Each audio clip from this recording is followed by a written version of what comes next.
Ada satu bentuk penjajahan yang jauh lebih berbahaya daripada penjajahan fisik. Ia tidak datang dengan senjata, tidak terlihat oleh mata, dan ironisnya seringkali tidak disadari oleh mereka yang mengalaminya. Penjajahan itu adalah penjajahan pikiran. Sejak lama, manusia percaya bahwa musuh terbesar adalah bangsa lain, bahwa ancaman selalu datang dari luar, dari mereka yang berbeda bahasa, berbeda warna kulit, dan berbeda bendera. Tapi ada satu kemungkinan yang jarang dipertanyakan. Bagaimana jika musuh itu justru hidup di dalam cara kita berpikir? Bagaimana jika selama ini kita tidak benar-benar merdeka? Di banyak tempat, termasuk di negeri ini, masih ada fenomena yang sulit dijelaskan dengan logika sederhana. Ketika seseorang sakit, sebagian memilih pergi ke dukun daripada ke dokter. Ketika usaha gagal, yang disalahkan bukan strategi, melainkan guna-guna yang dikirimkan oleh pesaing melalui dukun. Dan ketika hidup terasa berat, solusi yang dicari bukan pengetahuan, tapi jimat. Ini bukan sekadar kebiasaan, melainkan sebuah pola pikir yang telah tertanam begitu dalam hingga terasa seperti kebenaran itu sendiri. Tan Malaka pernah mengkritik hal ini dengan sangat tajam. Menurutnya, ketika manusia berhenti menggunakan akal dan mulai menggantinya dengan kepercayaan tanpa dasar, maka disitulah penjajahan yang sesungguhnya dimulai. Bukan penjajahan atas tanah, melainkan penjajahan atas kesadaran. Sebuah kondisi di mana manusia tidak lagi berpikir, tetapi hanya menerima. Masalahnya, ini bukan sekedar soal percaya atau tidak percaya, melainkan tentang bagaimana cara kita memahami realitas. Ketika banjir dianggap sebagai kutukan, bukan masalah lingkungan. Ketika penyakit dianggap sebagai gangguan gaib, bukan persoalan medis. Dan ketika kegagalan dianggap sebagai nasib buruk, bukan hasil dari keputusan. Maka yang hilang bukan hanya kebenaran, tetapi juga kemampuan untuk memperbaiki keadaan. Dalam kondisi seperti ini, manusia tidak hanya salah memahami dunia, tetapi juga kehilangan kendali atas hidupnya sendiri. Pertanyaannya sekarang bukan lagi apakah hal-hal mistis itu ada atau tidak. Pertanyaannya jauh lebih penting, yaitu apakah kita masih berpikir, atau tanpa kita sadari kita sudah menyerahkan akal kita kepada sesuatu yang tidak pernah benar-benar kita pahami. Inilah awal dari sebuah perjalanan untuk membongkar satu pola pikir yang telah lama hidup di tengah masyarakat. Sebuah cara berpikir yang terlihat meyakinkan, namun diam-diam menjauhkan manusia dari kenyataan. Sebuah cara berpikir yang oleh sebagian orang disebut sebagai logika mistika.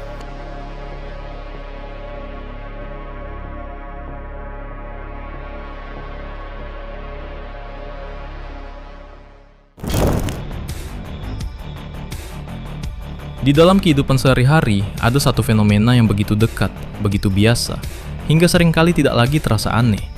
Sebuah kebiasaan yang perlahan menjadi budaya, dan dari budaya berubah menjadi cara berpikir. Ketika manusia dihadapkan pada masalah nyata, mereka tidak selalu mencari jawaban yang nyata. Ketika seseorang jatuh sakit, pilihan yang diambil tidak selalu menuju ilmu medis, tetapi seringkali menuju sesuatu yang tidak bisa diverifikasi. Ketika usaha mengalami kegagalan, yang dievaluasi bukan strategi, bukan perhitungan, melainkan hal-hal yang tidak terlihat, seolah ada kekuatan lain yang bekerja di balik layar. Bahkan dalam persoalan sehari-hari seperti hubungan, rezeki, atau masa depan, tidak sedikit yang lebih memilih mencari kepastian dari hal-hal yang bersifat gaib dibandingkan dari usaha yang bisa diukur dan dipahami. Fenomena ini bukan sekedar soal kepercayaan.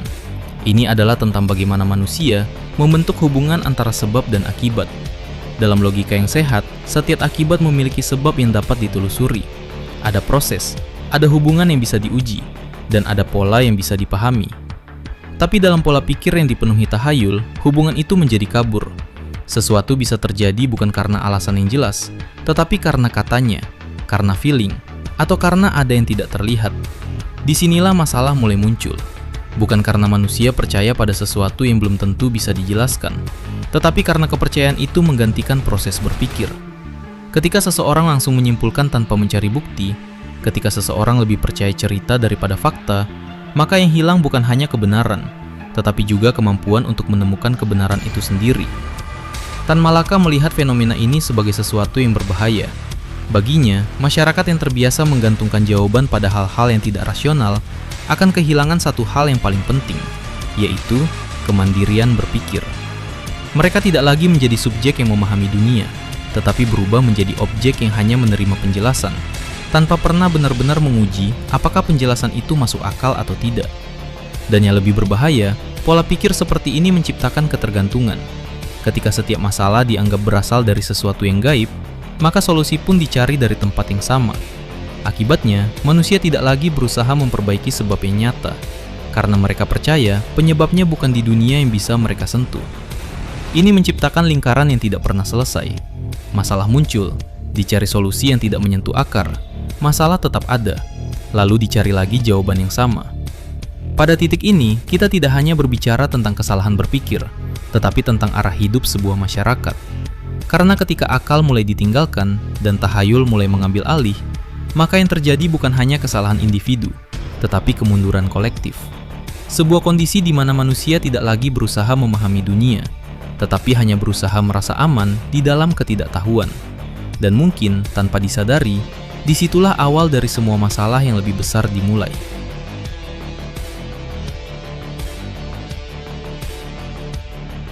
Jika kita melihat lebih dalam, fenomena ini bukan sekadar kebiasaan atau tradisi yang diwariskan dari generasi ke generasi. Ada sebuah pola yang bekerja di baliknya, sebuah cara berpikir yang tampak masuk akal di permukaan, tetapi sebenarnya rapuh ketika diuji. Inilah yang sering disebut sebagai logika mistika. Logika mistika bukan berarti tidak memiliki logika sama sekali. Justru sebaliknya, ia terlihat seperti logika. Ia memiliki alur, memiliki penjelasan, bahkan seringkali terasa meyakinkan. Namun masalahnya, hubungan antara sebab dan akibat di dalamnya tidak dibangun di atas bukti, melainkan asumsi, perasaan, dan kebetulan yang dianggap sebagai pola. Misalnya ketika seseorang mengalami kegagalan, lalu mengingat bahwa sebelumnya ia pernah melewati suatu tempat yang dianggap angker, maka kegagalan itu pun dikaitkan dengan peristiwa tersebut. Tidak ada hubungan yang bisa dibuktikan, tidak ada mekanisme yang jelas, tetapi pikiran manusia cenderung mencari keterkaitan, dan ketika keterkaitan itu ditemukan, meskipun semu, ia langsung dianggap sebagai kebenaran. Disinilah logika mistika bekerja. Ia mengisi kekosongan pengetahuan dengan cerita. Ia menggantikan ketidaktahuan dengan keyakinan. Dan karena manusia secara alami tidak nyaman dengan ketidakpastian, maka penjelasan apapun yang terasa cukup masuk akal akan dengan mudah diterima, tanpa perlu diuji lebih jauh. Tan Malaka mengkritik keras pola pikir seperti ini. Baginya, ini bukan sekedar kesalahan kecil dalam berpikir, tetapi sebuah kebiasaan yang bisa merusak cara manusia memahami realitas. Ketika seseorang terbiasa menerima hubungan sebab akibat tanpa bukti, maka ia akan kehilangan kemampuan untuk membedakan mana yang benar dan mana yang hanya terlihat benar. Masalahnya, logika mistika seringkali diperkuat oleh pengalaman pribadi. Ketika seseorang merasa bahwa suatu ritual pernah berhasil, maka pengalaman itu dijadikan bukti, tanpa mempertimbangkan faktor lain yang mungkin lebih masuk akal. Padahal, satu pengalaman tidak cukup untuk membuktikan kebenaran. Apa yang dianggap sebagai bukti seringkali hanyalah kebetulan yang kebetulan terjadi pada waktu yang tepat. Lebih jauh lagi, logika mistika juga bekerja melalui emosi, terutama rasa takut. Ketika manusia merasa takut, kemampuan berpikir rasional cenderung melemah. Dalam kondisi seperti ini, penjelasan yang sederhana dan cepat, meskipun tidak logis, akan terasa lebih menenangkan dibandingkan penjelasan yang membutuhkan proses berpikir yang lebih dalam. Akibatnya, manusia tidak hanya menerima logika yang salah, tetapi juga mempertahankannya karena merasa aman di dalamnya. Di titik ini, logika mistika menjadi lebih dari sekedar kesalahan berpikir. Ia berubah menjadi sistem kepercayaan yang sulit ditembus, karena ia tidak hanya hidup di pikiran, tetapi juga di perasaan. Dan selama manusia lebih percaya pada apa yang mereka rasakan daripada apa yang bisa mereka buktikan, maka logika mistika akan terus bertahan, bahkan ketika realitas sebenarnya berkata sebaliknya. Inilah mengapa masalah ini tidak sesederhana benar atau salah.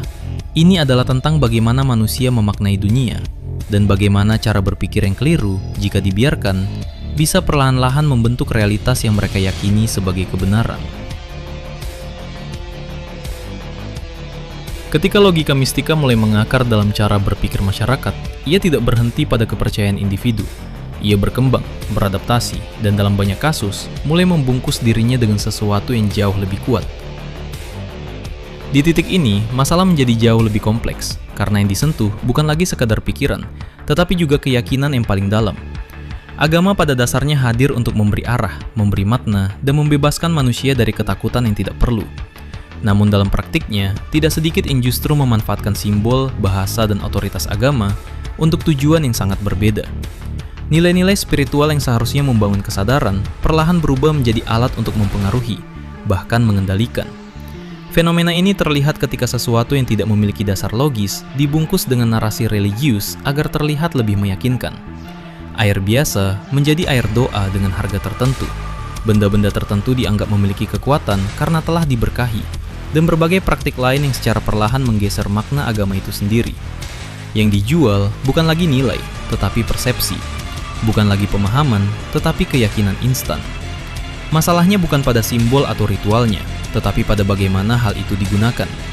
Ketika agama dijadikan legitimasi untuk sesuatu yang tidak bisa diuji, maka ruang kritis mulai tertutup. Orang tidak lagi berani bertanya, karena pertanyaan dianggap sebagai bentuk keraguan.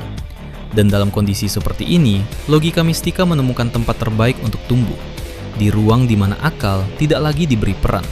Tan Malaka melihat hal ini sebagai salah satu bentuk paling berbahaya dari penyimpangan berpikir. Karena ketika kepercayaan yang seharusnya membebaskan justru digunakan untuk membatasi, maka manusia tidak hanya kehilangan akal, tetapi juga kehilangan arah. Mereka tidak lagi mencari kebenaran, tetapi hanya mengikuti apa yang dianggap benar oleh orang lain. Jika dilihat lebih jauh, masalah ini tidak berdiri sendiri. Ia bukan hanya soal individu yang salah berpikir, tetapi tentang sebuah sistem yang secara perlahan membentuk, memelihara, dan bahkan melanggengkan pola pikir tersebut. Karena dalam kenyataannya, masyarakat yang tidak terbiasa berpikir kritis adalah masyarakat yang paling mudah dikendalikan. Ketika seseorang tidak terbiasa mempertanyakan, ia akan lebih mudah menerima. Ketika seseorang tidak dilatih untuk menganalisis, ia akan lebih mudah percaya.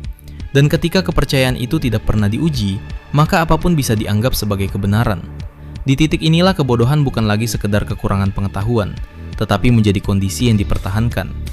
Sistem ini bisa muncul dalam berbagai bentuk, dalam pendidikan yang hanya menekankan hafalan tanpa pemahaman, dalam budaya yang menganggap pertanyaan sebagai bentuk pembangkangan, atau dalam lingkungan yang lebih menghargai kepatuhan daripada kebenaran.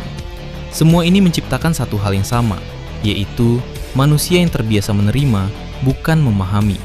Tan Malaka pernah menekankan bahwa kemajuan sebuah bangsa sangat bergantung pada cara berpikir rakyatnya. Jika rakyatnya terbiasa berpikir logis, kritis, dan berbasis fakta, maka kemajuan adalah sesuatu yang hampir pasti. Namun jika yang terjadi sebaliknya, jika masyarakat lebih nyaman dengan tahayul daripada pengetahuan, maka kemunduran bukan lagi kemungkinan, melainkan keniscayaan. Yang lebih mengkhawatirkan, sistem seperti ini seringkali tidak terlihat sebagai masalah, karena ia sudah menjadi bagian dari keseharian. Orang tidak merasa sedang dibatasi, karena mereka tidak pernah menyadari bahwa mereka bisa berpikir lebih jauh. Mereka tidak merasa kehilangan kebebasan, karena sejak awal mereka tidak pernah diajarkan apa itu kebebasan berpikir. Dan dalam kondisi seperti ini, logika mistika tidak hanya bertahan, tetapi berkembang. Ia menjadi bagian dari struktur sosial, diwariskan dari satu generasi ke generasi berikutnya, tanpa pernah benar-benar dipertanyakan. Namun di balik semua itu, ada satu faktor yang seringkali diabaikan. Bukan hanya sistem yang membentuk manusia, tetapi juga kecenderungan alami manusia itu sendiri. Karena pada dasarnya, berpikir itu tidak mudah. Ia membutuhkan usaha, waktu, dan seringkali menghadapkan kita pada ketidaknyamanan. Manusia secara alami cenderung mencari jalan yang paling mudah. Ketika dihadapkan pada dua pilihan, memahami sesuatu yang kompleks atau menerima penjelasan yang sederhana, banyak yang akan memilih yang kedua. Bukan karena mereka tidak mampu berpikir, tetapi karena mereka tidak terbiasa atau tidak mau melalui prosesnya. Disinilah logika mistika menjadi sangat menarik. Ia menawarkan jawaban yang cepat, sederhana, dan tidak membutuhkan usaha. Ia tidak meminta kita untuk menganalisis, tidak menuntut kita untuk membuktikan, dan tidak memaksa kita untuk meragukan apa yang kita yakini. Ia memberikan kenyamanan, dan bagi banyak orang, itu sudah cukup. Masalahnya, kenyamanan ini memiliki harga yang tidak terlihat. Ketika seseorang terbiasa menerima tanpa berpikir, kemampuan berpikir itu sendiri perlahan akan melemah. Ketika seseorang lebih sering percaya daripada memahami, ia akan kehilangan kepekaan untuk membedakan mana yang masuk akal dan mana yang tidak. Dan pada akhirnya, ia tidak lagi memilih untuk tidak berpikir. Ia memang tidak bisa. Tan Malaka melihat ini sebagai salah satu akar utama dari kemunduran. Bukan karena manusia tidak cerdas, tetapi karena mereka tidak menggunakan kecerdasannya. Akal yang seharusnya menjadi alat untuk memahami dunia, justru dibiarkan tidak terpakai, tergantikan oleh kebiasaan menerima. Pada titik ini, masalahnya bukan lagi tentang benar atau salah, tetapi tentang pilihan. Pilihan antara berpikir atau tidak berpikir, antara menghadapi kenyataan atau berlindung di balik penjelasan yang terasa nyaman. Dan selama manusia lebih memilih kenyamanan daripada kebenaran, maka logika mistika akan selalu memiliki tempat untuk bertahan. Semua ini mungkin terdengar seperti sekedar perdebatan tentang cara berpikir, seolah-olah hanya persoalan filosofi, sesuatu yang jauh dari kehidupan nyata. Namun kenyataannya, dampak dari logika mistika tidak berhenti di dalam pikiran. Ia menjalar ke cara manusia hidup, mengambil keputusan, dan menentukan masa depan. Ketika seseorang salah memahami sebab dan akibat, maka setiap keputusan yang diambil pun berpotensi salah arah. Dalam dunia ekonomi, misalnya, kegagalan usaha tidak lagi dilihat sebagai hasil dari perencanaan yang kurang matang atau strategi yang keliru, tetapi sebagai akibat dari hal-hal yang tidak bisa dikendalikan secara rasional. Akibatnya, solusi yang diambil pun tidak menyentuh akar masalah. Bukannya memperbaiki sistem, yang dilakukan justru mencari perlindungan dari sesuatu yang tidak jelas. Hal yang sama terjadi dalam kesehatan. Ketika penyakit tidak dipahami sebagai masalah biologis yang membutuhkan penanganan medis, tetapi dianggap sebagai gangguan gaib, maka penanganan yang tepat seringkali terlambat, atau bahkan tidak pernah dilakukan. Dalam situasi seperti ini, yang dipertaruhkan bukan hanya pemahaman, tetapi keselamatan. Lebih luas lagi, pola pikir ini juga berdampak pada kemajuan sebuah masyarakat. Ketika sebagian besar orang lebih percaya pada hal-hal yang tidak bisa diuji daripada data dan fakta, maka inovasi akan terhambat. Ilmu pengetahuan tidak berkembang, karena tidak dianggap sebagai sumber utama kebenaran. Dan tanpa ilmu pengetahuan, kemajuan hanya menjadi harapan, bukan kenyataan. Tan Malaka telah lama mengingatkan bahwa kemerdekaan sejati bukan hanya soal lepas dari penjajahan fisik, tetapi juga soal kemampuan berpikir secara mandiri. Karena tanpa itu, manusia akan selalu bergantung, bukan pada penjajah dari luar, tetapi pada keyakinan yang membatasi dari dalam. Pada akhirnya, logika mistika bukan hanya menciptakan kesalahan kecil dalam memahami dunia. Ia menciptakan dampak nyata yang bisa dirasakan dalam setiap aspek kehidupan, dari keputusan pribadi hingga arah sebuah bangsa.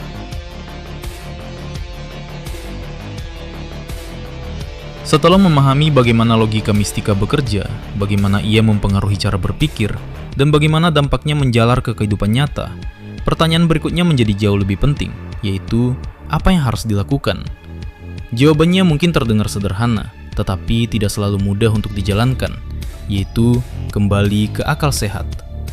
Kembali ke akal sehat bukan berarti menolak segala hal yang belum bisa dijelaskan, bukan pula berarti menutup diri dari hal-hal yang bersifat spiritual.